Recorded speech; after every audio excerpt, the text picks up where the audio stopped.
Hi there, boys and girls. All right, today I have this project for us to work on, and it's for St. Patrick's Day. And we have a couple things that really fits in well with art class, what we're doing right now. So talking about a couple art things, we have the rainbow here. So the colors that we can see from the rainbow are red, orange, yellow, green, blue, and purple. And the way we get a rainbow is by a mixture of having both two things: the sunlight, and rain. So if you have a rainy day and then the sun comes out, there's a good chance you might be able to see a rainbow.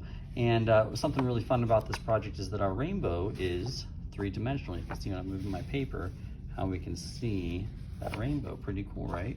So let's slide this off to the side and let's get the things that we're gonna need today.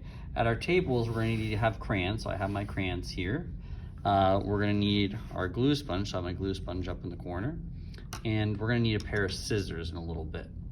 As far as paper goes, I wanna start off with my blue background and my 6 strips for the rainbow here. I have my 6 colors and they always go in this order, and each paper is a little bit longer or shorter than the other one. So I'm gonna set these over here, and we actually wanna start with the shortest one first and work our way out with our rainbow. So for each one, you're gonna do the same thing. You're going to fold each end up. I call them feet because they end up looking like little toes or little feet on our rainbow. So I have those folded on each end, and I'm gonna make a little bridge like this. See me bending it. I'm just gonna take this little bridge all at one time and set both feet on my glue sponge, and I'm gonna press down with my fingers, pick it up, and then I wanna start with the purple one, the shortest one, right in the middle. So I'm gonna push those little feet so they're sitting out, and I wanna press it for just a little bit until it's done. And I'm gonna do the next one, fold the feet. You don't have to do them both at the same time. And then let's move our glue sponge over here. Push them down, pick them up, and the feet always should be going out. I had a couple kids that tried to do it so the feet were going underneath the rainbow, but eventually it just became too hard to get their fingers inside of all of those. Now this shouldn't take you very long to do if you just keep working at it.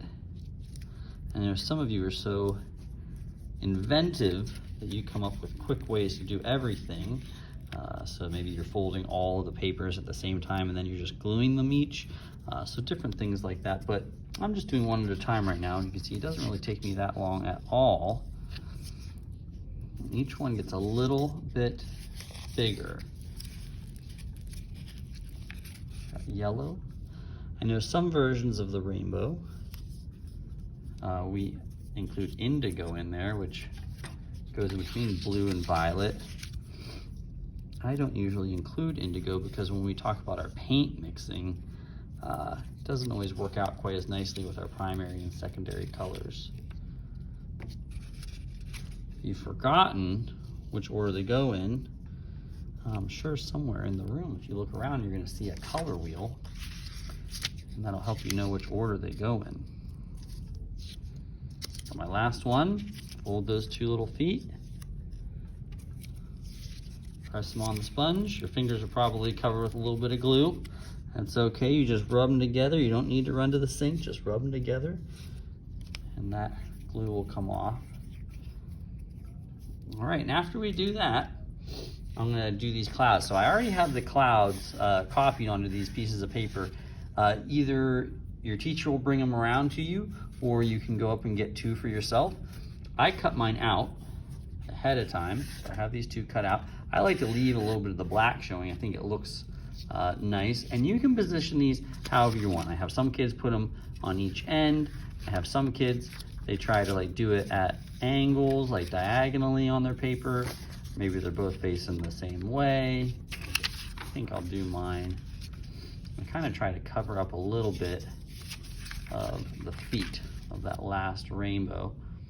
Maybe something like that. However you want to glue them on there, you probably don't need glue on the entire back. So I'm only putting part of it on the glue sponge, and that's the part that's going to be glued onto the paper. So if that one's like that, maybe that one will go like that. That's good. And then you want to use your crayons, and we're just going to decorate the background. So because we need the sun, a lot of times I will use, I'll draw a sun somewhere on this paper, up in the corner or on the bottom. And I might draw some raindrops. And because today, or we're doing this around St. Patrick's Day, you might want to draw a pot of gold. So for my pot of gold, I just have like a rectangle, and then I put like a half a circle, the bowl part underneath it, and fill it with all those gold coins or gold things that the leprechaun hides there. Cool, so spend some time coloring this, and you end up with this really kind of neat 3D rainbow. All right, I hope you enjoy this. I hope you make a real nice one, and I hope you have a great St. Patrick's Day. Happy St. Patrick's Day, everybody.